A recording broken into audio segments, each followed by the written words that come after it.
Ecology Network for this opportunity to speak at this forum. It's been a pleasure to work with you a number of times over the years. I too pay my respects to the Aurora people who have taken care of this part of the country, and to the Wajari people who have done the same for that area of northwestern Australia that were featured in that documentary that we saw a bit of at the beginning of the valley, or maybe even in a suburb not far from here, are trampling on the rights of local people, local landholders, whether they be Aboriginal people or Euro-Australians. Phil might claim that it's all done according to the law, that care is taken to adequately compensate landholders and to restore disrupted environments, and that we must be careful not to naively believe the mass media, which tends to sensationalise stories. I would have loved him to have heard you, Jacinta, actually. He's a scientist too. And so on. Some time ago, was it earlier this year? Anyway, Jackie Raymond, who is here, chaired a meeting of Al Gore climate change presenters in another part of this city. And one of the most impressive speakers on that occasion was a guy called Blair... Sorry? Comley, who was a government advisor to the introduction of the carbon pricing mechanism that's now been brought in Australia. And he said on any given day he could have a meeting with environmentalists in the morning and technocrats or somebody like that in the afternoon. You wouldn't know that they were talking to each other. I wish that we could talk with each other more in this area. So I shall look at economics from a theological perspective, having prepared a selected bibliography with the help of my brother Phil, that I believe will go up on the website later. But I'd like to look at economics from a theological perspective, and at mining as a metaphor for how we in Australia treat the environment in which we live. Now, that program we watched reminded us that Asian economies, China in particular, need resources to fuel their quickly developing economies. Australia has those resources in abundance and is relatively close to them. Further, Australia is a successful and stable trading partner, and all of that kind of stuff that I'm sure you've heard before. I'm well aware of the argument that says the planet can't afford continuous growth, and our growth fetish, to use Clive Hamilton's term, is hastening our demise. And yet, employment is important, and that really strikes at people's heart. That's what seems to keep governments addicted to this growth fetish. To put it like this, it's socially important, I'd rather live in Australia than in Greece right now. So from before the Asian crash to in the late 90s, to after the global financial crash, Australia's managed our economy well. The mining boom has brought us vast riches, and good times are rolling.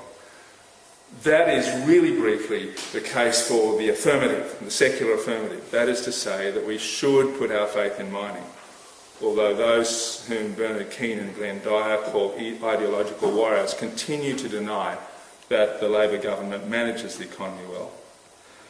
The secular case for what amounts to massive exploitation of resources is actually often bolstered by a religion to justify the exploitation of nature and the oppression of other humans. The particular set of beliefs they engender mitigate against protecting rights of nature and human residents, and against developing the responsibilities that we bear towards them. Sure, every society has an economy. The better that economy is managed, the better it functions, the better that is for the society as a whole and individuals and groups in it. That's important. It's an intuitive statement from an economic layperson. I hope Paul agrees.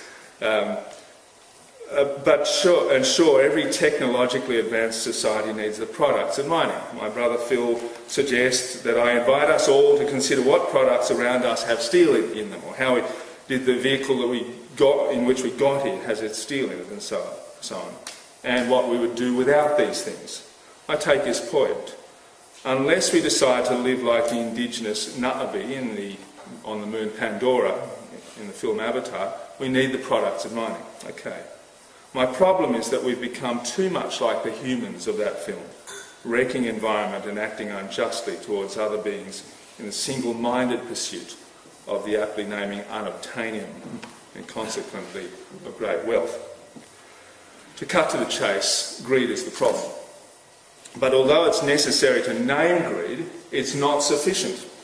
That is because we live in a civilization that has for more than 2 centuries developed economic systems that allow and indeed, in many cases, justify greed.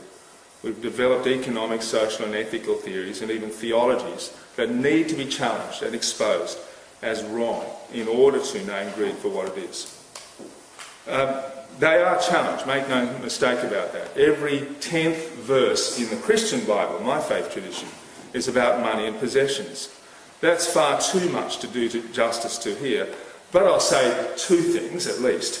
Firstly, these verses, massive verses, several 2,000 or so I think in the Bible, can be summarised, in my view, by epithets: trust in God's provision, and to no one too little, to no one too much, and the place of the humans to work and keep the garden of creation. That's a start of a discussion, I hope. And secondly, for a far more detailed discussion from my particular faith tradition's background, read An Economy of Life, Reimagining Human Progress for a Flourishing World. I've got that on my select biography. But let's go to some bedrock definitions. First, a stock standard definition of economics taken from Wikipedia. Economics seem to find it difficult to differentiate between short and long-term goals. And he reminded readers that the economy-environment conflict ultimately arises from the impossibility of economic markets to place ecologically meaningful values on the functions and attributes of the biophysical world. Now, a number of theologians have noted that Western societies have moved to an understanding of economics that's far too narrow, and they remind their readership that the term economics comes from the Koine Greek word oikonomia, which means the management of the household, administration, itself from oikos, which means house, and nomos, custom or law, and hence the rules of the household.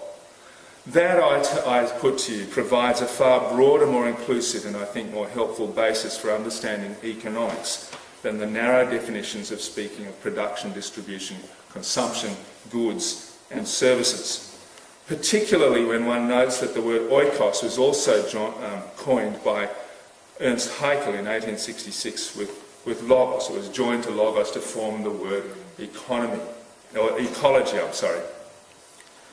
Economy, as understood as the management of the house, and ecology, as understood as the study of the house, are in fact joined at the hip. And they are two of a triplet. The third English word that has sprung from the Greek parent oikos is ecumenism, which is derived from oikumene, which means the whole inhabited world. I suggest that if our society returns to these understandings of economics, we will have a far better basis for appropriate use of Earth's resources. That, of course, includes mining activity. In Collapse, How Civilizations Choose to Fail or Succeed, Jared Diamond wrote a chapter called Mining Australia. He uses mining as a metaphor for Australia's environmental history and current predicament. The essence of mining is to exploit resources that do not renew themselves over time. That is what we in Australia do with forests, fish, topsoil and many other aspects of this, the world's most ecologically fragile continent.